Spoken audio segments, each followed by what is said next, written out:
Ya, konflik, Conflitto. konflik,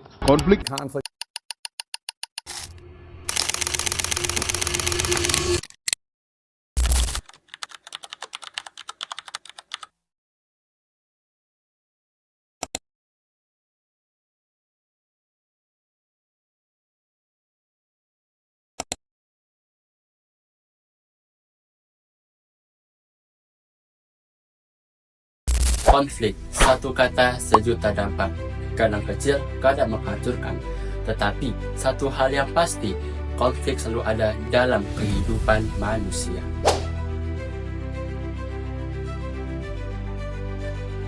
Menurut data dari UNESCO, sejak tahun 1945 telah terjadi lebih dari 250 konflik senjata di seluruh dunia. Sedangkan Indonesia sendiri, Lembaga Ilmu Pengetahuan Indonesia mencatat lebih dari 1000 konflik sosial dalam satu dekade terakhir. Angka ini bukan hanya sekedar statistik, namun itu adalah potret retaknya hubungan antar manusia. Namun ingat, konflik bukan akhir dari segalanya.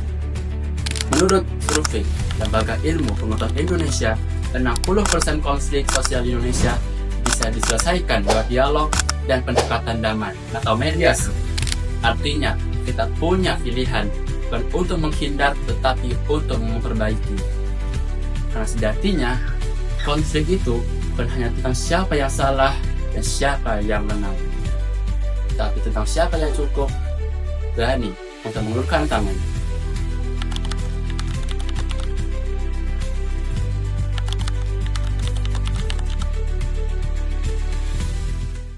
Assalamualaikum warahmatullahi wabarakatuh. Perkenalkan, saya Aulia Syafira dari kelas 11 4. Saya di sini ingin mewawancarai tentang konflik. Saat ini saya sedang bersama kakak Khairan Sumarmaya dari kelas 11 3. Apa kabar sekarang, Kak? Lumayan baik. Baiklah, kita masuki pertanyaan yang pertama.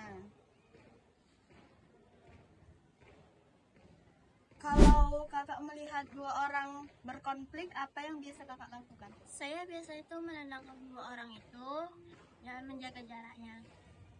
Menurut kamu, apakah sikap kamu itu sudah cukup membantu menyelesaikan konflik?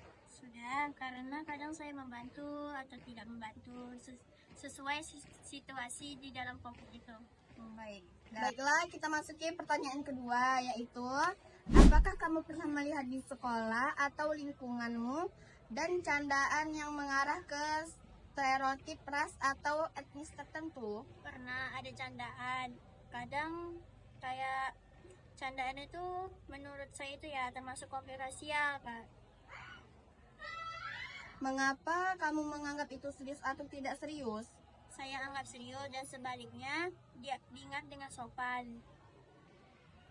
Oh, baiklah, kita masuki pertanyaan ketiga.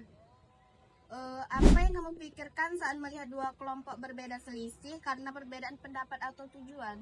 Saya merasa sedih karena seharusnya saling menghargai, jangan saling seperti itu. Kalau kamu diminta menjadi penengah, apa yang kamu lakukan pertama kali? Jika jadi penengah, saya mendengarkan kedua pihak dulu sebelum mencari solusi. Baiklah, segitu saja dari kami. Selanjutnya akan dilanjutkan oleh Muhammad Habib Bukhari Matondang. Kepada Habib, kami persilahkan.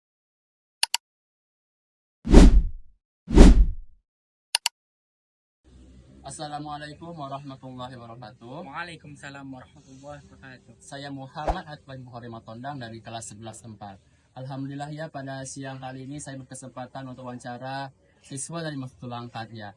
Boleh dong perkenalan namanya gitu bang? Nama saya Muhammad Alfiansyah, saya dari kelas 11 7 agama. Oh ya nih bang, kira-kira apa sih nama panggilannya gitu? Nama saya boleh dipanggil saja Alfi. Alfi ya. Bang Alfi, udah makan nih kira-kira belum? Kemana? Alhamdulillah saya sudah Makan. Gimana nih kabarnya hari sehat nggak? Alhamdulillah saya Sehat ya bang. Oh ya bang Alfi, sebelumnya ya, sebelum mulai sesi wawancara ini, saya mengingatkan ya, bahwa pada sesi wawancara ini kita bukan mencari kesalahan ya bang atau pembenaran, tetapi kita ini hanya ingin mencari pengalaman atau sekedar sharing pengalaman begitu ya bang. Karena sejatinya kita tidak bisa menjudge atau menghakimi pendapat orang lain ya, karena kita ini kan berbeda-beda pendapat. Iya. Oke bang Alfi. ngomong-ngomong nih ya tentang konflik pribadi. Pernahkah Bang Alpi mengalami konflik pribadi dengan teman atau mungkin sahabat dekat sendiri gitu? Coba ceritakan bagaimana gitu. Untuk sejauh ini saya pernah mengalami konflik pribadi dengan teman saya. Nah, kalau ditanya misalnya di dalam konflik pribadi itu apa sih yang susah gitu? Yang susahnya itu menjaga emosi, karena saya orang ini mudah terbawa emosi salah satunya. Nah, jadi untuk mengatasi emosi tersebut, saya bisa menjauh dari konflik tersebut dengan teman saya. Iya. Oh, tuh nih Bang Alpi. Bang Alpi ini kalau lagi berkonflik nih, kadang berapa lama sih untuk reda kembali? Reda kembalinya itu tergantung masalahnya tersendiri ya. Kalau masalahnya memang berat, mungkin akan dibicarakan lagi dengan baik-baik mungkin setelah dari konflik. Nah, kalau masalahnya itu yang ringan gitu, mungkin bisa pelariannya itu ya seperti yang saya bilang di awal tadi, saya bisa jalan-jalan sebentar, mungkin sudah hilang gitu. Oh, untuk Bang Alpi ini seberapa sering sih berkonflik gitu dengan teman sendiri gitu? Untuk sejauh ini sudah jarang. Udah jarang ya. Ya, Oke. Selanjutnya ini tentang pertanyaan tentang konflik rasial ya. Oh ya, sebelumnya tentang rasial ini berkaitan dengan suku ya Bang Alpi. Iya. Ya, untuk Indonesia ini, apalagi kalau kita tinggal di Indonesia ya, kita ini beragam dengan suku dan boleh Bang Alpi tentunya kan. ya. Lebih dari sekitar berapa itu? 20.000 ya kalau nggak salah. Apalagi Indonesia menjadi posisi kedua ya dengan Iya. suku terbanyak. Iya betul Bang Alpi.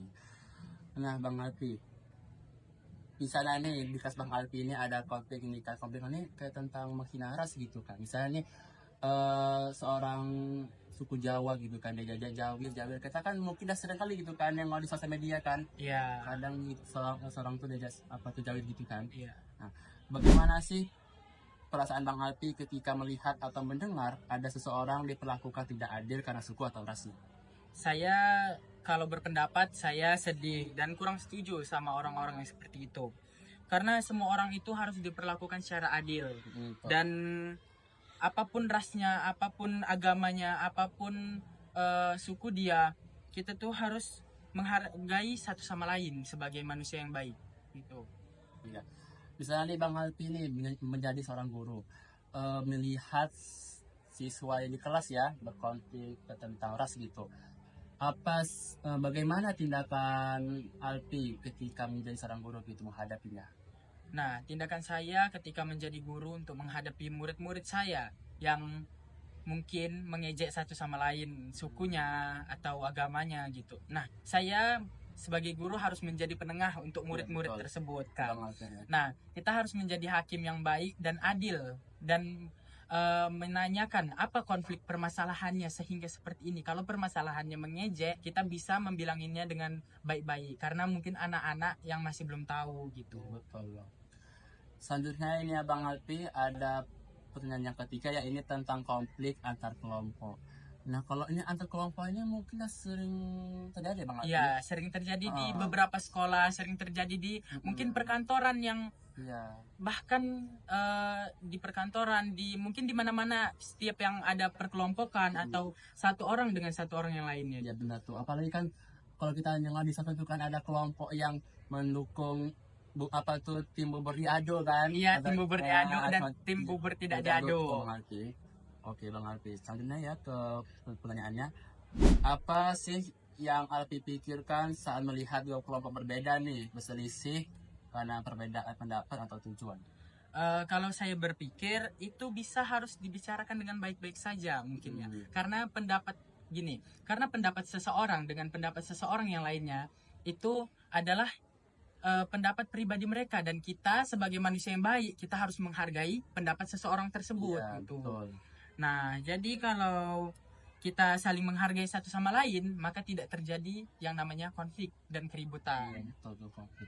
Karena ini Bang, kalau kita tuh menyelesaikan konflik itu harus dengan kepala dingin ya Bang. Iya, tidak boleh dengan emosional seperti saya. Betul, Masya Allah. Nah, kesimpulan yang dapat kita petik pada wawancara sesi kali ini ialah dari apa yang telah kita bahas, jelas bahwa konflik adalah bagian tak terpisahkan dari kehidupan manusia yang bisa muncul dari perbedaan pendapat, latar belakang, atau mungkin bahkan hal sepele yang dibiarkan membesar. Konflik pribadi, rasial, maupun antar kelompok semuanya memiliki dampak baik secara emosional maupun sosial. Namun, yang membedakan bukanlah ada atau tidak konflik, tetapi bagaimana kita menyikapinya. Apakah kita memilih untuk memperkeruh keadaan atau justru menjadi jembatan untuk penengahnya. Iya.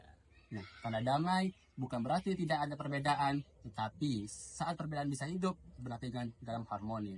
Oke, sebelum saya tutup ya, saya menyampaikan sebuah kata-kata dari Martin Luther Jr. Orang-orang gagal untuk hidup rukun karena mereka takut satu sama lain. Dan ketakutan itu muncul karena mereka tidak saling mengenal. Oke, saya mengucapkan terima kasih ya kepada Muhammad Alfiansyah ya yang telah tadi sedia wawancara tadi.